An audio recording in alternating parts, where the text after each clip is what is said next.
It's Divas That Care Radio. Stories, strategies, and ideas to inspire positive change. Welcome to Divas That Care, a network of women committed to making our world a better place for everyone. This is a global movement for women, by women, engaged in a collaborative effort to create a better world for future generations.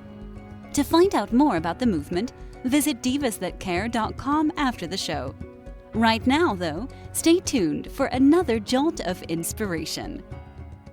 Well, hello, everyone, and welcome back to the Divas That Care. My name is Candace Gish. If this is your very first time tuning into the Divas That Care, a huge welcome. We've been doing this now for over 13 years, and we're listening to in over 30 countries around the world, and we're so excited that you've joined us today. For all of our returning listeners, thank you so much. We have a great guest for you today. We're going to be actually interviewing an honorary diva here, so I'm so excited. Mark Hernandez is going to be our guest today. And I'm so excited to kind of get to know him. I've had the opportunity to chat with him over the phone, but I think he's going to surprise you guys today, and we're going to have a lot of fun. So welcome to the show, Mark. Hey, Candace. It's great to be here. Thank you for having me on the show. And I feel honored to be a diva that cares today. That's awesome. Well, I'm so excited to be chatting with you today. Mark, would you mind kind of doing a little bit of an introduction about yourself, where you're from, the things you like to do? I would gladly do that. I am a Los Angeles native, born and raised. I also attended the University of Southern California in downtown Los Angeles. I immediately got into commercial real estate right after school, but when I speak commercial, I'm talking about high-rise office buildings and luxury retail centers. I did that for, about 10 plus years, and then decided I wanted to go to Hollywood and be an entertainment agent, a literary or talent agent. So I started in the mailroom at United Talent Agency, making $350 a week after leaving a career in commercial real estate where I was making about a little over $100,000 per year. So my parents thought I was crazy, but I was passionate about wanting to get into entertainment, which then eventually led me into becoming a literary manager and representing screenwriters and directors.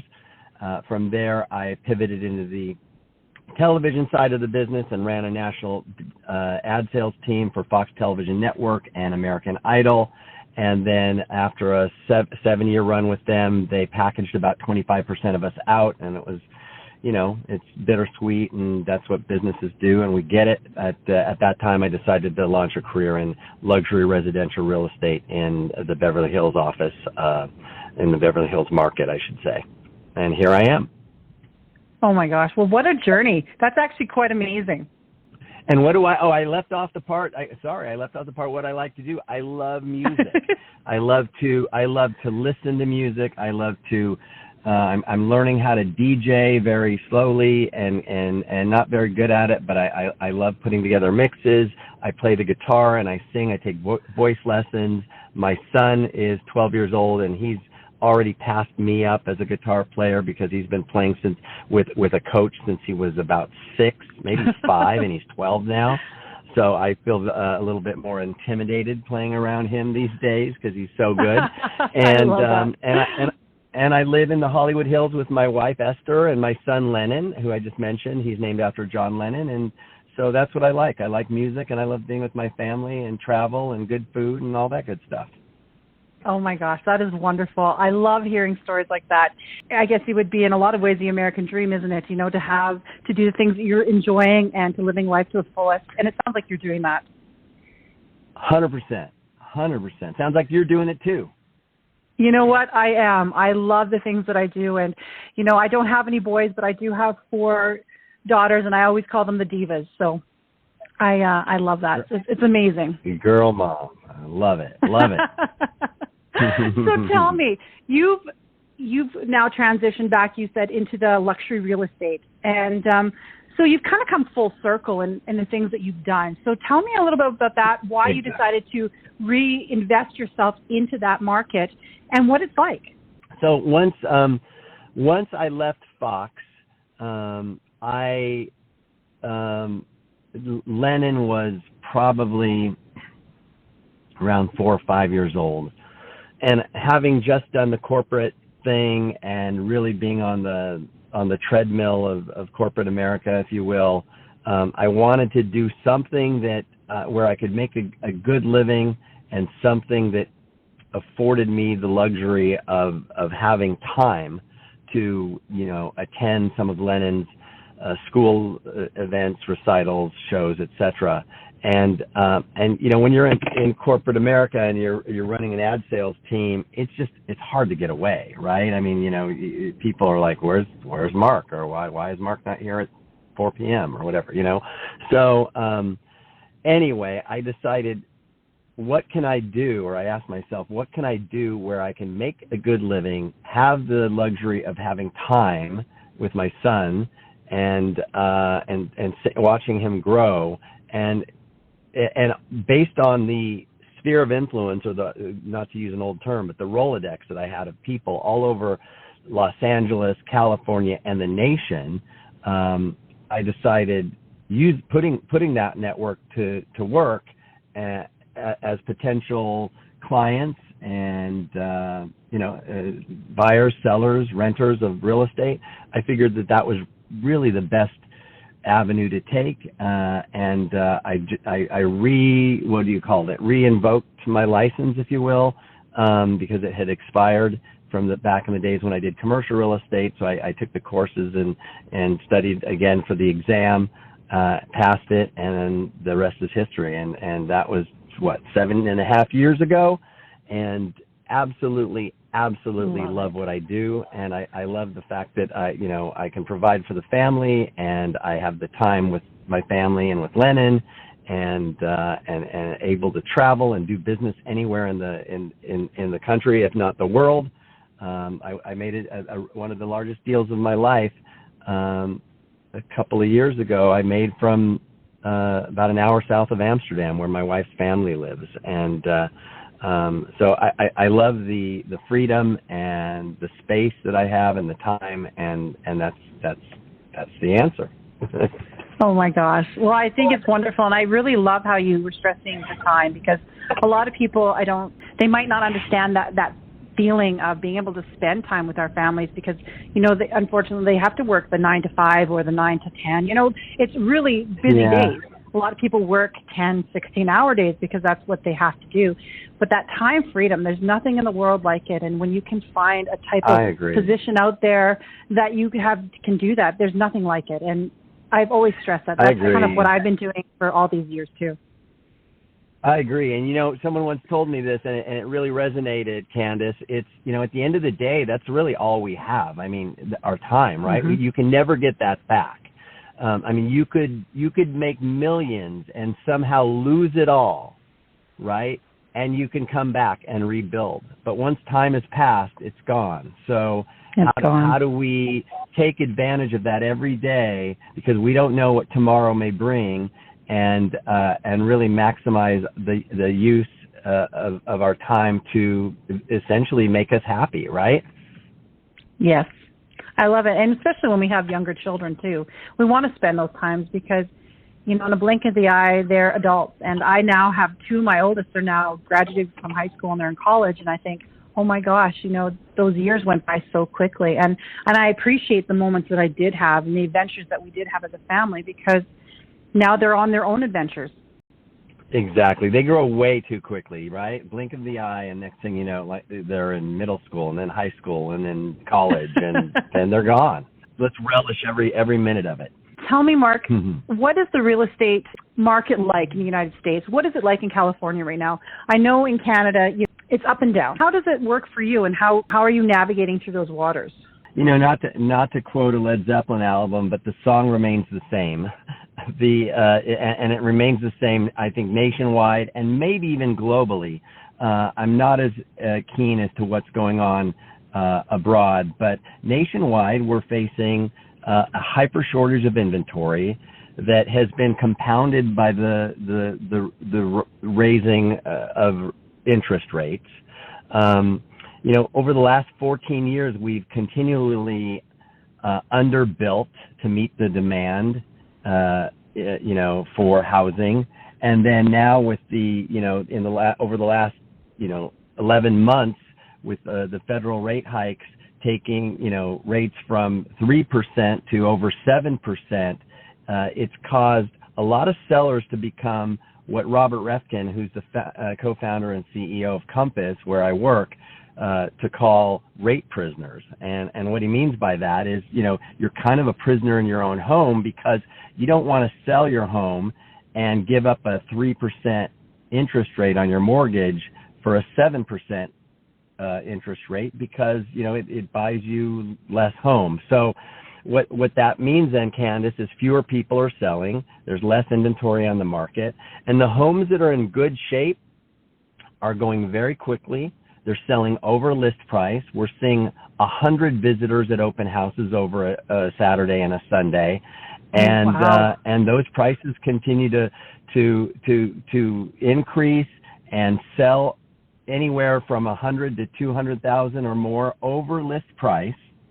But the flip side of that is houses that need some brushing and combing, so to speak. They need some TLC. They've got bad flooring, and the garden needs work, and the kitchen is out of date. Those homes are sitting on the market longer, and then eventually we're seeing price reductions. And I think when the press sees those price reductions, they tend to go with the sky is falling story. I was once told that headlines are made to terrify, not clarify. Yes. And so, overall prices are not dropping, but we're still very strong relative to where we were, 5 years ago or 10 years ago or even longer. But it's kind of a dual market, with the houses that are in good shape and ready to go, and those that need work. But the shortage and the interest rates, that's what it comes down to. So when somebody's coming to you and looking to purchase or to sell, what kind of advice are you giving them? How are you helping them through this? So with buyers, here's the thing with buyers. With buyers, it depends on the price point, of course, but all of the interest rate and lending thought leaders, economists are projecting that interest rates will remain where they are through 2024, maybe get to the end of the year. They might start to come down mid-year, and what that would look like as far as their projections is somewhere in the sixes, right? And then for 2025, the projections are back to the fives, which is a very normal interest rate. When you look at historical interest rates going back 30 or 50 years, 5% is very normalized, right? With those, keeping that in mind, there's always the prospect of refinancing, right? Many buyers, including yours truly here, have purchased homes where they bought it at a certain rate, and then a year or two into it, they've refinanced. So, if you're renting a property, the interest rate, think about it, is 100%. All of your money is going out to pay someone else's mortgage. And so if you can get the house that you want and you can afford the mortgage payment, because at the end of the day, what you're buying is a payment, then buy the house today and refinance, in a year or two. And then the other thing is that, there's also interest rate buy downs. I won't get too much into the details of that because I want to be careful of time here. But basically, there's ways that you can buy down your rate, and you can buy down that interest rate from anywhere from 7% to like 6 or even 5% interest rates today by doing interest rate buy downs that many times you can work into the negotiation that the seller will give you the credit for that on. And how that works is we'll save that for another story. Selling property, now is a great time to sell property because there's such a shortage of inventory. But what I would tell sellers today is it's got to be in good shape. It's got to be photo ready. It has to look like it's, it's plug and play and it's turnkey and it's move-in ready. If the consumer looks online and sees the photos and it looks a little shaggy, so to speak, then they're not gonna respond to it. Because if you think about the psychology behind it, if a buyer is saying, I have to buy a house, I have to pay more in interest, I'm going to get a little bit less house, and now I got to go out and then dig up the money to improve the kitchen and the bathrooms and put that on my credit card or Home Depot card or whatnot, it just doesn't make sense. They want it turnkey. But again, now is a great time because of the shortage of inventory. And what we like to do is price a home for what's called an event. It's a strategy called event pricing, where you price it just a little bit under fair market value, and you'll have 100 people come through on the weekend, and next thing you know, you have 10 offers and they're bidding on it, and before long you're receiving offers $50,000, $75,000, $100,000 over list price. Again, depends on the price, location, and condition of the property, but that's very typical in today's market. It's kind of a unique market right now, isn't it? Super unique. I love that. So do you have a lot of people moving into California? Do you help these individuals, or do you help them move out of California? How does that work for you? We do. There are quite a bit of people moving to California. If you think about it, California is a beautiful state. It's got so many different regions and climates, and it's sprawling, right? And but where I live is the greater Los Angeles area. I live in the Hollywood Hills. I work out of the Beverly Hills office. I cover all of the greater Los Angeles area. And what we have here, in addition to our beautiful beaches and our metropolitan base and Rodeo Drive in Beverly Hills, we have the entertainment industry. We've got motion picture and television production. We have music production. We have a big tech base. An area on the west side of LA at the coast called Silicon Beach, where you have companies like Facebook and Instagram and Snap, I should say, that bring a lot of people here for those industries. I hear that as far as people moving in, I've moved people in recently from New York. I've moved people from Austin, Texas. I recently moved a family from Paris, France, and moved another family from London to Los Angeles. As far as people moving out, I don't see it personally. I'm not calling clients and they're saying, hey Mark, we're just letting you know we're leaving. We're going to Texas or wherever. But I think the data would show that there is a considerable outward migration. But in my day-to-day, I don't really see it. Yeah. Well, I love that. I love that the markets are still good and they're very unique to what's happening today. And you're really seeing that. And it's neat because, we hear that we've had different real estate agents come on to our program through different parts of the United States and Canada. And I love hearing their stories because they're very unique in what's happening in their area. I love stories. That's one of the reasons I got into the entertainment business in the beginning, is because I love stories, and when you make movies and television shows and you represent those artists, you get to be a part of that storytelling experience. And I try to bring storytelling into my experience as a real estate agent. When I post content, when I'm on podcasts or interviews, I like to talk about and tell stories for sure. I mean, it's one of the beautiful things about the human experience, right? Our ability to tell stories and retain them. I love that. And I can see why you've gone into this industry again, because, you're providing people, you're helping them find a place where they can have more memories and more stories that they can share. Absolutely. That's the thing that brings the biggest smile on my face, Candace, is, when I can see and hear the joy and the delight in a client, when we secure their home, when we win a 15 or 20 way multiple offer that they didn't think that they would win.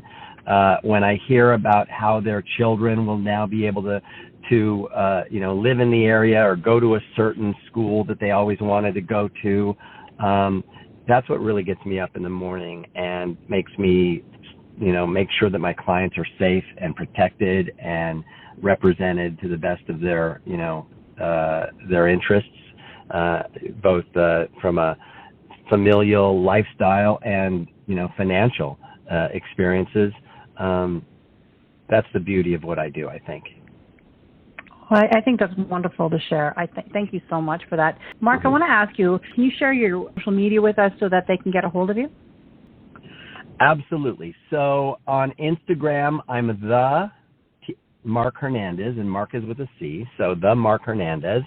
And I connect with a lot of people there. I also connect with a lot of people on LinkedIn. So if you just, go into LinkedIn and type Mark Hernandez, I'm in Los Angeles, I come up there. My email address at Compass is mark.hernandez@compass.com. And I'm always open to connecting with people. I really believe that we were all put on this planet to interact and engage and to, play nice in the same sandbox together. So I'm very outward and gregarious and want to serve and want to help. So if anybody wants to reach out to ask me anything about real estate or about entertainment or about, Los Angeles in general, someone contacted me today because they wanted to let me back up. I have a newsletter. It's called The Beat from Beverly Hills, LA and beyond. And it's not your typical, just listed, just sold market update newsletter that you see out there every day or every week. It's more of a lifestyle. So we cover topics from, film and fashion and beauty and travel and podcasts and food. And because it's unique and not your typical real estate newsletter, it's gained a lot of popularity very quickly. I think we're in our 78th week or 78th episode. Or issue, I should call it, and we've grown it from 200, I think, on our first send to I think over 16,000 now. Again, it's called The Beat, and again, that's a play on the Beatles, which again, my son's name is Lennon, and so anyway, someone today contacted me, a Compass agent, and said, Mark, I would really appreciate a favor. My daughter is a emerging artist. She's got a show in Los Angeles. She mixes art with her experience in the study of the olfactory experiences, which is, anything fragrant. And so she blends like perfume fragrances into her art somehow. So anyway, I received this email coincidentally just this morning, and I reached back to the Compass agent. I said, absolutely, I'd love to help her, love to showcase her. So those are the kind of connections I like. Anywhere where I can help people out or, help promote them as well. What goes around comes around, right? So let's all help each other. Thank you so much for coming on today's program, Mark. Nice. I really appreciate it. It's been a blast to be with the Divas, and you're amazing, Candace. And I hope to talk again soon. And if you ever want to do a follow-up, I would love the opportunity and the honor to do that with you. And thanks again. I really appreciate it and had a lot of fun. Oh my goodness, I would love to have you back on the program. Well, thank you so much, and have a great day. And if you ever need anything, you let me know. I will definitely do that. Thank you so much, Mark, and we'll definitely have you back on. And to all of our listeners, I'm going to be posting all of Mark's information on our social media. I'm going to even post this amazing newsletter because I really think that we should share it with as many people as we can. This has been such an inspirational call. I'm so excited, and I know that a lot of you are going to want to connect with Mark and learn from him. He's got a lot of knowledge, and I think this is a lot of people are looking for things like this. So thank you so much, Mark. Thank you to all of our listeners. And remember to do something kind. Until next time, everyone. Thanks for listening. This show was brought to you by Divas That Care. Connect with us on Facebook, on Instagram, and of course on divasthatcare.com, where you can subscribe to our newsletter so you don't miss a thing.